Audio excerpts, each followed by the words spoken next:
ولا تنكحوا المشركات حتى يؤمنوا ولأمة مؤمنة خير من مشركة ولو أعجبتكم ولا تنكحوا المشركين حتى يؤمنوا ولعبد مؤمن خير من مشرك ولو أعجبكم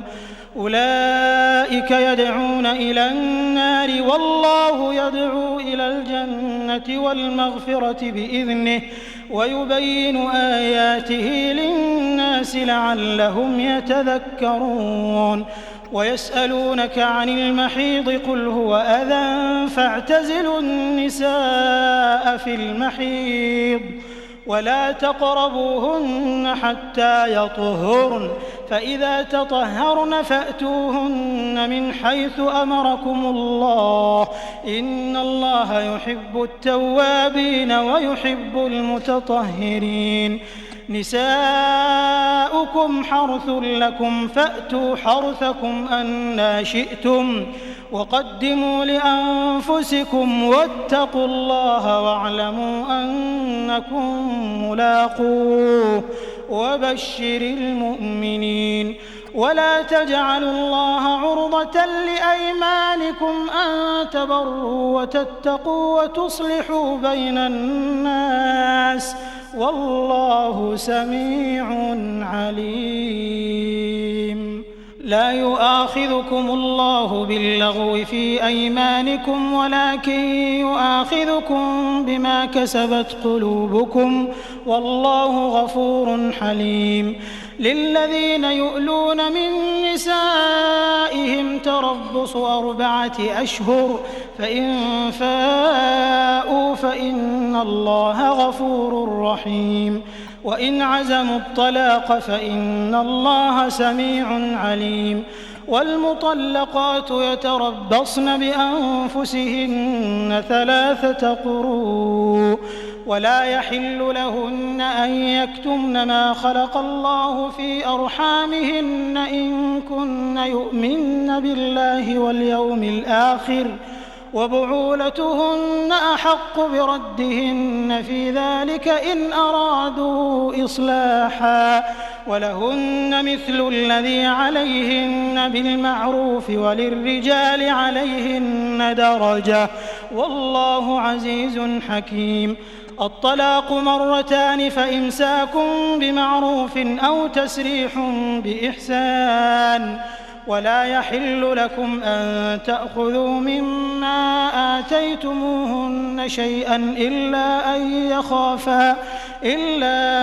يخافا ألا يقيما حدود الله فإن خفتم ألا يقيما حدود الله فلا جناح عليهما فيما افتدت به تلك حدود الله فلا تعتدوها ومن يتعد حدود الله فأولئك هم الظالمون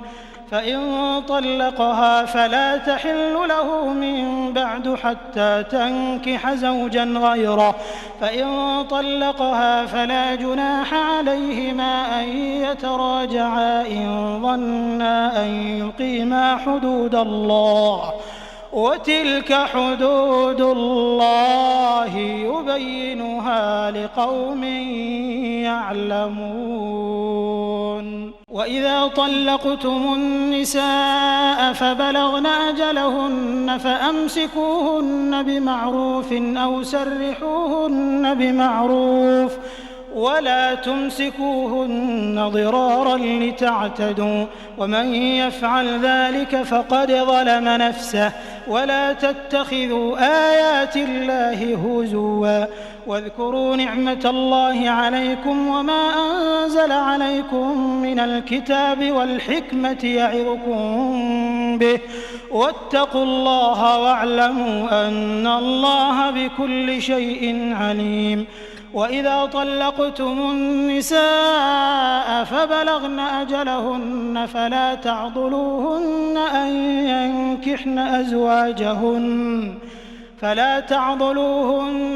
ينكحن أزواجهن إذا تراضوا بينهم بالمعروف ذلك يوعظ به من كان منكم يؤمن بالله واليوم الآخر ذلكم أزكى لكم وأطهر والله يعلم وأنتم لا تعلمون والوالدات يرضعن أولادهن حولين كاملين لمن أراد أن يتم الرضاعة وعلى المولود له رزقهن وكسوتهن بالمعروف لا تكلف نفس إلا وسعها لا تضار والدة بولدها ولا مولود له بولده وعلى الوارث مثل ذلك فإن أرادا فصالا عن تراض منهما وتشاور فلا جناح عليهما وإن أردتم أن تسترضعوا أولادكم فلا جناح عليكم إذا سلمتم ما آتيتم بالمعروف واتقوا الله واعلموا أن الله بما تعملون بصير والذين يتوفون منكم ويذرون أزواجا يتربصن بأنفسهن 4 أشهر وعشرا فإذا بلغن أجلهن فلا جناح عليكم فيما فعلن في أنفسهن بالمعروف والله بما تعملون خبير ولا جناح عليكم فيما عرضتم به من خطبة النساء أو أكننتم في أنفسكم علم الله أنكم ستذكرونهن ولكن لا تواعدوهن سرا إلا أن تقولوا قولا معروفا ولا تعزموا عقدة النكاح حتى يبلغ الكتاب أجله واعلموا أن الله يعلم ما في أنفسكم فاحذروه واعلموا أن الله غفور حليم لا جناح عليكم إن طلقتم النساء ما لم تمسوهن أو تفرضوا لهن فريضة ومتعوهن على الموسع قدره وعلى المقتر قدره متاعا بالمعروف حقا على المحسنين وإن طلقتموهن من قبل أن تمسوهن وقد فرضتم لهن فريضة فنصف ما فرضتم إلا أن يعفون أو يعفو الذي بيده عقدة النكاح وأن تعفوا أقرب للتقوى ولا تنسوا الفضل بينكم إن الله بما تعملون بصير حافظوا على الصلوات والصلاة الوسطى وقوموا لله قانتين فإن خفتم فرجالا أو ركبانا فإذا أمنتم فاذكروا الله كما علمكم ما لم تكونوا تعلمون والذين يتوفون منكم ويذرون أزواجا وصية لأزواجهم متاعا إلى الحول غير إخراج فإن خرجن فلا جناح عليكم فيما فعلن في أنفسهن من معروف والله عزيز حكيم وللمطلقات متاع بالمعروف حقا على المتقين كذلك يبين الله لكم آياته لعلكم تعقلون ألم تر إلى الذين خرجوا من ديارهم وهم ألوف حذر الموت فقال لهم الله موتوا ثم أحياهم إن الله لذو فضل على الناس ولكن أكثر الناس لا يشكرون وقاتلوا في سبيل الله واعلموا أن الله سميع عليم من ذا الذي يقرض الله قرضا حسنا فيضاعفه له أضعافا كثيرة والله يقبض ويبسط وإليه ترجعون ألم تر إلى الملأ من بني إسرائيل من بعد موسى إذ قالوا لنبي له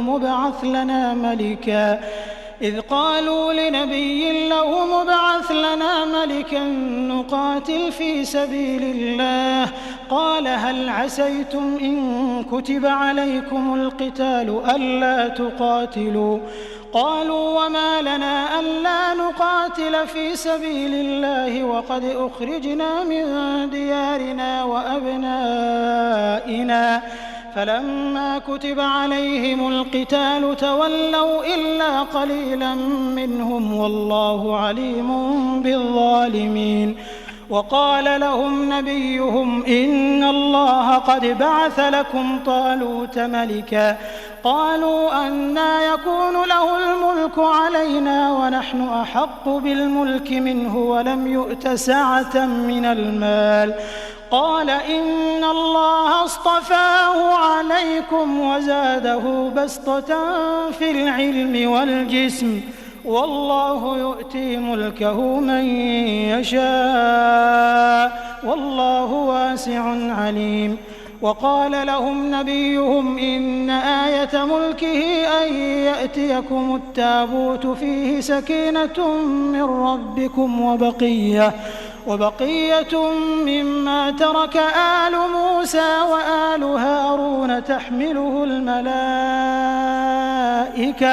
إن في ذلك لآية لكم إن كنتم مؤمنين فلما فصل طالوت بالجنود قال إن الله مبتليكم بنهر فمن شرب منه فليس مني ومن لم يطعمه فإنه مني إلا من اغترف غرفة بيده فشربوا منه إلا قليلا منهم فلما جاوزه هو والذين آمنوا معه قالوا لا طاقة لنا اليوم بجالوت وجنوده قال الذين يظنون أنهم ملاقو الله كم من فئة